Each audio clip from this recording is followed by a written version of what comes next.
Hello, and welcome back to AP World History and Modern. Today we're going to look at Unit 8.8, the end of the Cold War. We're going to do a little skill practice, right? And of course, our learning objective is to explain the causes of the end of the Cold War. All right, here are our standards. All right, before we get into this, just kind of a continuation of what we were looking at in the last video, right? Is if you're wrapping up the Cold War, of course, you also are kind of dealing with an increase in Western influence and Westernization, and also we see this throughout the Cold War period, right? Western influence, especially places like within Dar al-Islam, and so just kind of a segue into the next unit, like Unit 8, we're going to be dealing with globalization, and this is a topic that we're going to have to look at is this notion of Westernization. In the Islamic world, and when the two cultural influences come into contact with each other. So I'm just going to scroll through this real quick and just let you pause and read through. All right, so this is some images from the 60s and into the 1970s until the Soviet invasion of Afghanistan in 1979. Right, it's kind of a little glimpse at what life was like in Afghanistan in that pre-Soviet invasion era.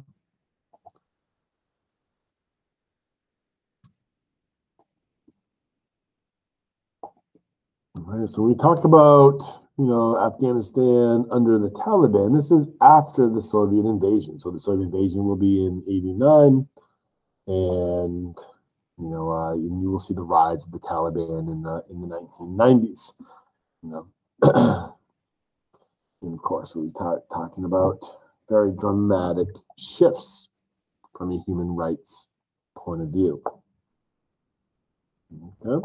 All right, so let's get into the Cold War, right? Or at least the end of the Cold War, because the end of the Cold War for Afghanistan will usher in the rise of the Taliban, right? So we didn't get into that yesterday at all, so I just wanted to make sure we looked at that for just a second. All right, so let's start today. Let's start today with a document. So please go ahead and we're looking for clues that the Cold War is going to come to an end. Maybe some sourcing, right, of those parts. So go ahead and pause and try to identify some of those clues that you can find in this passage. All right, so hopefully you came up with maybe some of this stuff. In class, right? In class, we I always kind of stop just to make sure that you know exactly what this is referring to. This is a good example of what sourcing, how to source documents. Do you know what Reagan is referring to by these new policies of reform and openness, right? And of course, if you can drop a vocab word here, to explain, right, to situate this passage in time and place, then that is sourcing, right? So this is why learning your vocab and pulling this stuff out of your homework is so important, right? So do you know, right, what reform and openness is referring to? And for the most part, most kids can pretty easily identify Glasnost or Perestroika as these kind of Gorbachev initiatives that Reagan is referencing here, right? So when you see something like that in a passage, then that's just, if you know the vocab, then by all means, you can take this, use that as your way for sourcing that document. All right, so and of course, while we're kind of just talking about this, there's a couple of very famous speeches that are from the Berlin Wall. I don't know if I have, if I've shown this or not, but let's just watch about a minute of JFK. JFK is pretty easy to listen to, and this is from his visit to the wall after it was built in the early 1960s. In the world who really don't understand or say they don't what is the great between the free world and the communist world. Let them come to Berlin.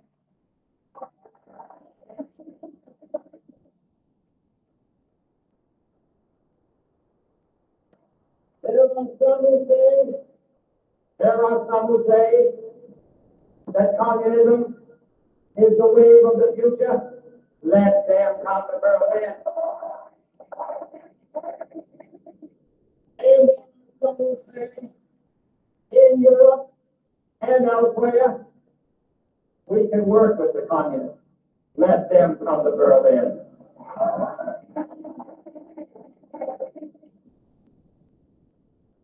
And there are even a few who say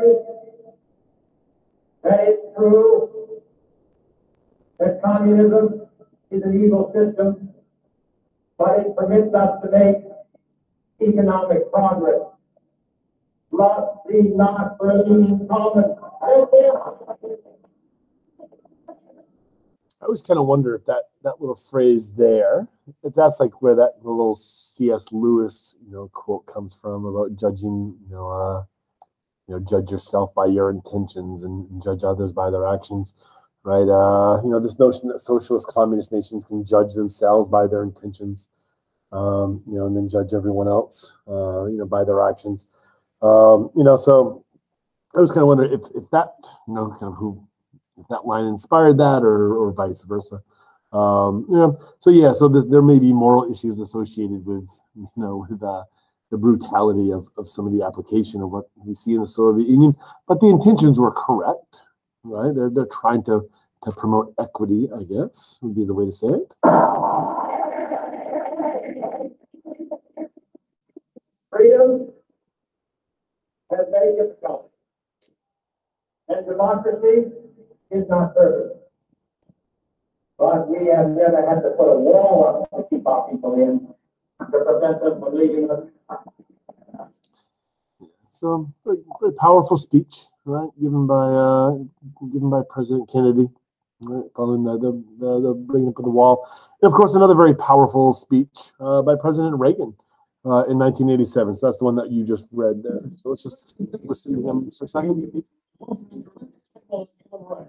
Underscore its policy of openness. General Secretary Gorbachev, if you seek peace, if you seek prosperity for the Soviet Union and Eastern Europe, if you seek liberalization, come here to this gate.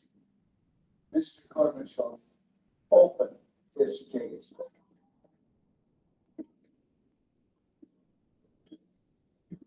Mr. Gorbachev, tear down this wall.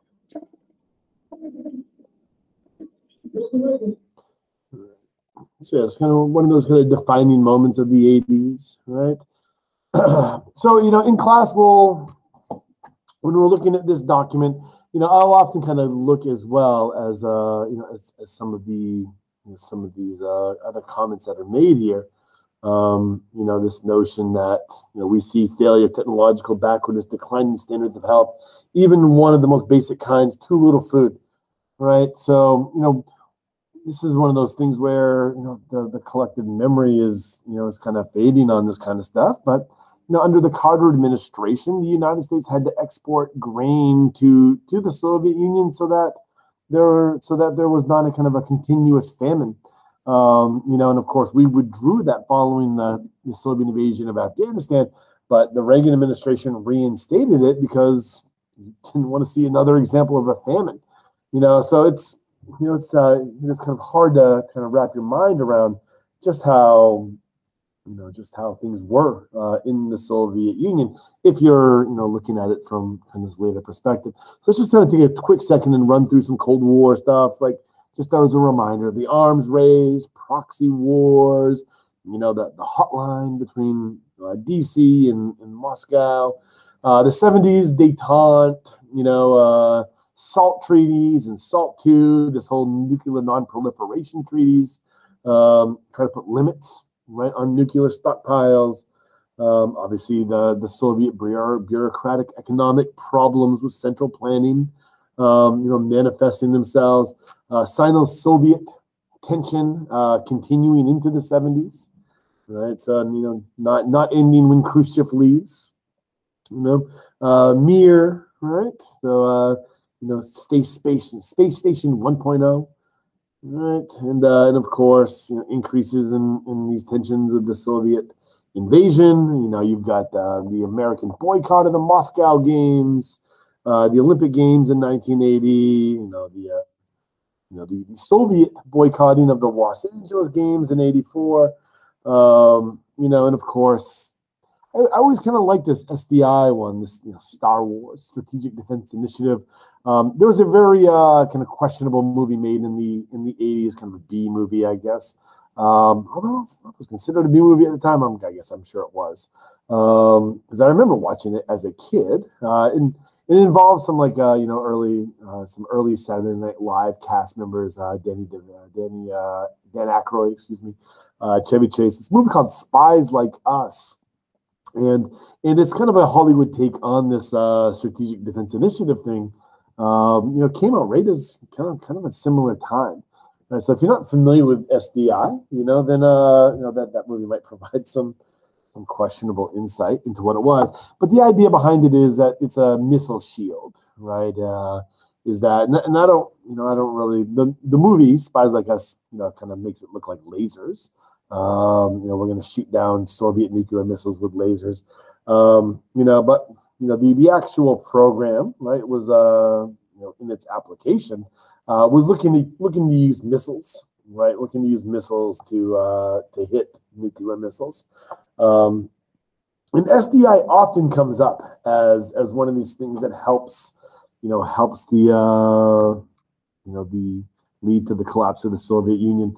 And as far as the reason why, when you hear explanations about this, it generally goes like this: that when the United States announced that its strategic defense initiative program, it made the bureaucracy in the Soviet Union begin to reflect upon where it stood, right, where it was, and when you kind of reflect upon this, the Soviet Union was, in the 1950s, was technologically ahead of the United States, like far, far more advanced than the United States. And this is exemplified by Sputnik and Yuri Gagarin. I mean, the first man and woman into space was Soviet. There was a technological edge that existed in the late 50s and early 1960s. So how do you get to the point where you have, in the mid 80s or early 80s, you have a program that's being advanced that people can't even wrap their mind around? Like, how would you technologically knock a missile out of the sky? And that technological gap brings reflection, right? So how did they get to this point? They can't feed themselves, right? They're technologically decades behind. This is often credited with pushing Gorbachev, who is new to power when all this is being discussed, towards Perestroika and Glasnost, that major reforms have to get made in order to try to catch back up to the United States and to Western Europe. And there is a realization that we see all over the world in this regard, right? And it doesn't matter whether you're talking about the Soviet Union, right, looking at how far it had fallen behind, or China, or name your country, and of course, at the end of the day, when you have to reflect upon this, you have to come up with an answer, right? You have to come up with an answer of why you are so far behind. And in the answer, right, the thing that was kind of glaring is the answer was socialism. The answer was centrally planned economics, right? Centrally planned economics is the cause. And, how do you keep up with a free market economy where technological innovation, is moving so rapidly? You have to go towards free market economics. So we will see a transition towards free market economics, away from centrally planned economics throughout the world in the 1980s, right? So if you're talking about China, you're talking about the SEZs, right? The special enterprise zones, sometimes referred to as special economic zones, but the special enterprise zones, that were initiated under Deng Xiaoping, right? So they will start to move towards free market economics. Obviously, Glasnost and Perestroika are going to move towards free market economics. We also see the democratic socialist nations, the countries like Denmark and Sweden. You will see them transition away from democratic socialism and more towards privatization and free market economics. Welfare states, kind of a slang word for it, like England. Under Thatcher begins to move away from those policies and more towards free market economics. So we see a major restructuring of global economics in the 1980s, just because the gap had grown so wide, between these countries, right? Between countries that advocated socialist ideologies and free market economics, right? So when it comes to the kind of great ideological Cold War, there was by the time we get to the 90s, it looks like there was that we would probably never see socialism again, because there's so many examples of it being tried in so many different ways, and it failing so spectacularly in every single case. Then in the early 90s, the general assumption was that it was done. You wouldn't see it again. But of course, one of the realities of humanity and of human history is that everyone believes that they can do it better themselves and that they will be different next time. So we will see additional attempts made at socialism in the post-Cold War era. Venezuela, for example, and then who knows? Who knows who's going to be next in the application of these ideas? All right. So anyway, so Glasnost and Perestroika is this kind of attempt by Gorbachev to transition the Soviet Union from a centrally planned economy to a mixed market economic system. Okay, and so if you want a little bit more detailed, there's that. All right. And of course, you're going to see the Gorbachev years is a bit of a thaw as well, between Reagan, right, and eventually we know we're going to see the collapse, and of course, why are we going to see the collapse? And as far as why the Soviet Union comes to an end, there's a couple of different ways you can look at it, right? You can look at it in the internal Soviet Union issues that Gorbachev faced, or you can look at the external issues that Gorbachev faced. So we're going to take a quick look at both here. Okay, so internally, right? Internally, that's a little bit more complicated, so we'll save that one for last, I guess. Externally, you see a whole bunch of things going on in the 1980s, and Gorbachev makes a decision, right? Gorbachev makes a decision that he's going to abandon the Brezhnev doctrine, abandon the policies of Khrushchev before him and then Stalin before him, in that the Soviet Union is not going to intervene on behalf of the communist regimes in Eastern Europe. So, and of course, we can see this transition happen, kind of most notably if you kind of look at two little quick case studies. If you look at Poland and Hungary, right, two kind of well-known examples. The case of Hungary, by the late 80s, by 88, you have the Hungarian regime asking Gorbachev for finances to help shore up and defend its border. And of course, when we're talking about defending the border, we're talking about Austria, and we're talking about defending it from its own people leaving is what we're referring to. So Hungary had asked for support, right, in this, and Gorbachev had refused, right? And when Hungary, made certain that Gorbachev knew that Hungary did not possess the resources in order to maintain that border, Gorbachev was fine with it not being maintained. And so we start to see people flooding out of the Eastern Bloc countries, in 88 and all through 1989, right? So this notion of people leaving, it starts in Hungary, right? And of course, the election of Poland in 1989. If you kind of rewind back to 1980 or so, you do have an election in which you do have a political party, Solidarity, And Solidarity is like a workers' union, a labor union, based political party. Dock workers out of places like Dansk and Danzig. And so it's a union party, a political party that will run against the communists in 1980. It actually went, right? Very successful in 1980. And then the Polish communist regime will, they will ask for support, from the Soviet Union, and the Soviet Union will give it, right? They will come in and you'll see mass arrests of Solidarity, political party members.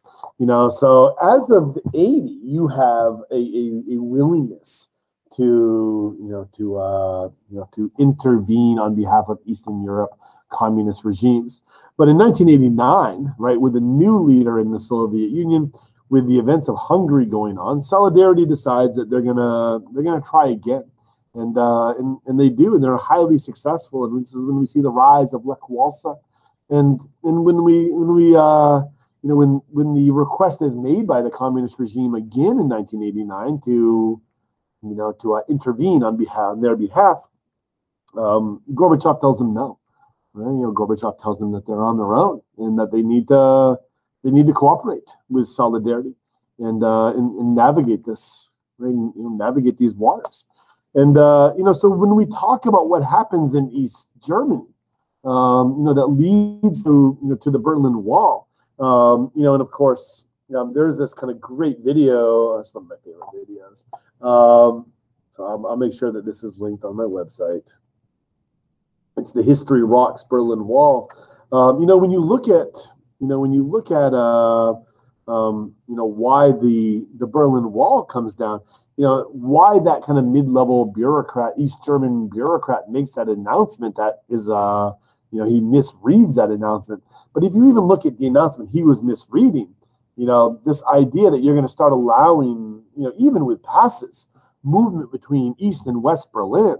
Why is East Germany doing this? East Germany is doing this because the writing is on the wall that the Soviet Union, Gorbachev, is not going to help you.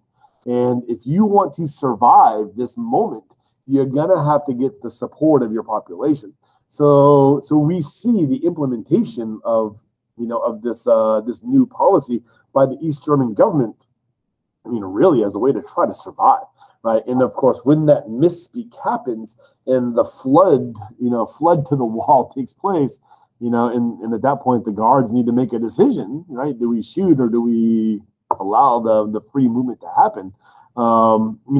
This has to be understood kind of within the wider context of, other Eastern European countries, kind of initiating this first, and a decision being made by Gorbachev to let it happen. All right. So you have all these kind of external things happening, and the grip of the Soviet Union has been released. It's no longer there. Right. So Eastern Europe starts to fall, and of course, you're also going to see some of the individual parts of the Soviet Union start to push as well in 1990, right, into 1991. So your Baltic states, right, Estonia, Latvia, Lithuania, you're going to see pushing towards independence here. All right, so anyway, below you'll find 3 broad claims. Each of these claims need to be supported with evidence.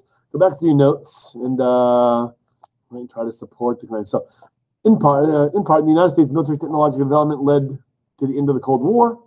Go ahead and pause and think about that. Well, you come up with a little SDI there, right? Another major development that led to the end of the Cold War was the Soviet Union failed invasion of Afghanistan. How would you support that, right? Demonstrated technological military weakness, right? Cost of the war put tremendous strains on the Soviet economy. And then the last one, public discontent, economic weakness in communist countries led not only to the collapse of the Soviet Union, but also to the end of the Cold War. How would you support that claim, right? Glasnost and Perestroika, political rebellions of the satellite countries, right? This is all good ways that you could support that, right? And so when we talk about kind of the end of the Soviet era, it's kind of good to be reflective. And you notice there's a couple of people we have not really talked about. I mean, Brezhnev, as far as Brezhnev doctrine, this is the doctrine of intervening, is largely what that's referring to. But when we talk about this kind of end of the Soviet era, Andropov, Chernenko, yeah, we don't really talk about them. You take, I guess, a upper level history course, 300-400 level or a graduate level history course. Maybe on a second half of 20th century European history kind of course. You might learn about them, but from our perspective, these are simply old political rulers who may or may not be that aware of what's even going on in their country. This is a period where the Soviet Union is being led by the bureaucracy, right? The bureaucrats are running the show, and these guys are just old figureheads, that are standing for the pictures. So this is kind of old Soviet bureaucracy kind of years. So Gorbachev will step in and try to change things, right? And which kind of brings the question, and so if we're going to look at why the Soviet Union actually collapses in 1991, maybe a nuanced way of looking at this is, why does the Soviet Union collapse but China not, right? Both countries institute pretty similar reforms. Both are going for economic liberalization. China's doing it through its SEZs. We're seeing Glasnost and Perestroika. So let's just kind of take a second and let's look at this, right? So Deng Xiaoping, in his reforms, and we'll talk about him a little bit more in depth in Unit 9. But his economy, right? He is inheriting an economy that has been destroyed by the Cultural Revolution. So, some historians will view this as a positive thing, that he is simply building it from the ground up, right? That there's no, you don't have to deal with the existing, right? The existing, things that might slow you down, right? Deng also is, he's an old part of the regime. Been around since the 50s. He's been purged a couple of times, so he understands the positives and the negatives. Obviously, he knows how to navigate the system, being around that long and then still being able to rise to the top. A lot of allies within the party. So there's kind of that side of things. There's also, and this is often viewed sometimes as one of the implications of the Cultural Revolution. The Cultural Revolution destroyed the central planning mechanisms of the communist regime in China. Beijing really wasn't that in control of many parts of China, and so this forced them to be self-reliant, right, independent, and right. So there's that aspect of it, right. So so as such, right, they weren't dependent on the state. They were self-reliant and willing to allow the SEZs to come in and welcome them when they do come in. And of course, you also have the whole, the Sino-Soviet split that starts under the Khrushchev years, but continues through the Brezhnev years, right? And and that right there is gonna push the United States and other countries, right? Like Japan, to be willing to help China make this transition, right? To be more than happy to help. All right, so you have kind of this side of things, and of course on the Gorbachev side, right? Gorbachev's inheriting a massive economy, not because of innovation or anything, but just pure scale. I mean, you've got to keep in mind the Soviet Union is 11 time zones wide. And think of how many different countries, think about a dozen plus countries that spun off from this thing. And this is GDP through inertia, right? But it's a massive existing economy, right? That is still intact and functioning from the early Soviet era. So he has to deal with that pre-existing issue. And also you need to understand he is not an insider. He's an outsider. He is young, right? And what this really means is that both Deng Xiaoping and Gorbachev are going to face the criticism from inside their own country for, further pushing the boundaries on free speech and civil liberties and human rights, right? Both Deng Xiaoping and Mikhail Gorbachev will face this, we need more democracy, we need more human rights push, right? So both sides are going to face that problem. But Gorbachev is going to face a second problem that Deng doesn't. Gorbachev is going to face an opposition opponent on the other side. which is saying these reforms are too much. And right, it is that bureaucracy that Gorbachev had not been a long-term part of, that he was not an insider in. He's going to face conservative backlash, right? Bureaucratic backlash. So Gorbachev is facing the problem on two sides, right? From the conservative side and the liberal democracy, human rights side, right? So when push comes to shove here, right? Gorbachev's fighting a battle on two fronts. When Deng Xiaoping has to deal with this moment, which of course he does in the spring and into June of 1989, with the events of Tiananmen Square, when Deng Xiaoping has to deal with this democracy moment, he is able to do so with the support of the bureaucracy. So he's able to come in and crush it. And as we see what happens at Tiananmen Square, right? So, and then we'll talk about that as well in the next unit.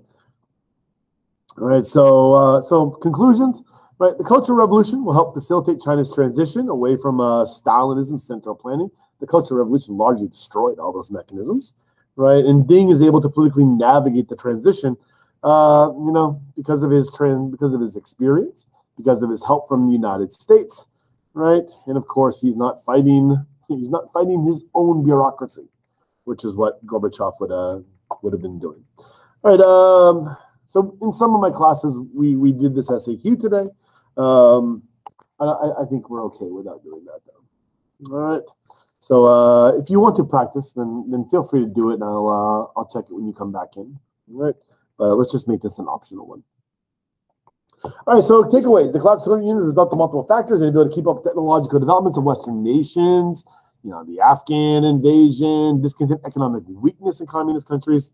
Reforms like Perestroika, Glasnost, these are things in which Gorbachev loses control over, right? So, the bureaucracy is opposed to them and think that he's gone too far. The pro-democracy human rights people think that he has not gone far enough, all right? So he will lose this. And of course, when the events of 1991 happen, both in the summer and in December, right, at the end of the day, Gorbachev will side with Yeltsin and the pro-democracy forces. Right. So the fall of the old empires, right, along the disappearance of the superpower, bipolar Cold War, pointing to the emergence of a new kind of world order, right? One without economic borders, right? Globalization. So this will be the last kind of new content day of this unit, right? So we'll get into the last unit, unit 9 after this. Okay. All right, that is all for today. Stop reality.